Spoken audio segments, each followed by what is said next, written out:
मेरी उम्र 62 साल है। मैं गुजरांवाला घंटा घर के पास सन 1970 से चावल की रेहड़ी लगाया करता था। वक्त गुजरता गया, शादी हुई, अल्लाह ने 2 बेटियां अता की। अपनी हैसियत के मुताबिक उनकी परवरिश की। दोनों बच्चियां जवान थीं, लेकिन मेरे हालात ऐसे नहीं थे कि उनकी शादी कर सकता। घंटा घर के पास ही एक मुगल साहब की कपड़े की दुकान थी। सन 2008 की बात है कि वो मेरे पास आए और कहा कि मुझे अपने दोनों बेटों के लिए आपकी बेटियों का रिश्ता चाहिए। मेरे लिए हैरत की बात थी, मुझ गरीब पर यह करम कैसे।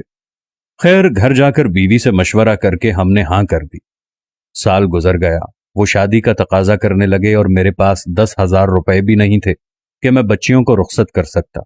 बीवी कहने लगी कि आप अल्लाह पर भरोसा रखें, शादी का दिन तय कर दें। हमने तारीख तय कर दी, 25 नवंबर सन 2009। शादी का दिन आने में बकाया सिर्फ 7 दिन रह गए थे। मैं परेशान था कि अब क्या होगा, शादी कैसे होगी। मेरे पास तो कुछ भी नहीं है। मगरिब का वक्त था, इन्हीं सोचों में गर्क सहन में बैठा था कि दरवाजे पर किसी ने दस्तक दी। मैं उठकर बाहर गया, दरवाजा खोला। सामने एक बारिश नौजवान खड़ा था जिसको आज से पहले मैंने कभी नहीं देखा था। मैंने पूछा, आप कौन हैं? नौजवान बोला, क्या हाजी साहब का घर यही है जो चावल की रेहड़ी लगाते हैं? जी हाँ, मैं ही हूं। मैंने जवाब दिया, क्या हम अंदर बैठकर थोड़ी देर बात कर सकते हैं? मैं उसे घर के सहन में ले आया। सवालिया नजरों से उसकी तरफ देखने लगा। उसकी आंखों से आंसू बहने लगे। मैं कराची से आया हूं, 2 दिन से आपको तलाश कर रहा हूं। मुझे बताइए कि आपने ऐसा क्या अमल किया है कि मुझे वहां मदीना पाक से हुक्म मिला है कि गुजरांवाला जाओ, हमारे गुलाम की मदद करो, उसकी बेटियों की शादी है। ये सुनकर मेरी धाड़ निकल गई। मैं धाड़ें मार मार कर रोने लगा। अर्ज की, बेटा, मैं तो बहुत गुनहगार हूं। हाँ, पिछले 45 साल से बिला नागा सरकारे मदीना राहत क़ल्ब सीना रसूल अल्लाह सल्लल्लाहु अलैहि वसल्लम की बारगाह में दुरूद व सलाम पेश करता हूँ, और तो कुछ नहीं करता। वो नौजवान रोने लगा, बोला, जिस पर आप दुरूद पढ़ते हैं उन्होंने ही मुझे हुक्म भेजा है।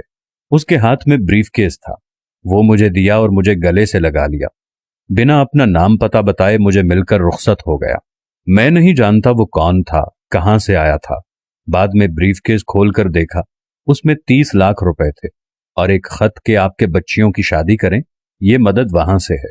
मैंने बच्चियों की शादी भी की, फिर हज भी किया, मदीना हाजिरी भी हुई, और आज मेरा कारोबार भी बहुत अच्छा है। अल्लाह ताला ने खुद कुरान मजीद में सूरह अहज़ाब में इरशाद फरमाया है कि बेशक अल्लाह और उसके फरिश्ते नबी करीम सल्लल्लाहु अलैहि वसल्लम पर दुरूद भेजते हैं। ए ईमान वालो, तुम भी आप सल्लल्लाहु अलैहि वसल्लम पर दुरूद व सलाम भेजो। मैं आज अपने देखने वालों से कहता हूं कि आप भी दुरूद पाक सल्लल्लाहु अलैहि वसल्लम पढ़कर नबी आखिरुज़्ज़मां हज़रत मोहम्मद सल्लल्लाहु अलैहि वसल्लम पर भेज दें। खुदावंद करीम से ये दुआ है कि हम सबको रसूल करीम सल्लल्लाहु अलैहि वसल्लम के नक्श कदम पर चलने की तौफीक अता फरमाए। आमीन या रब्बल आलमीन।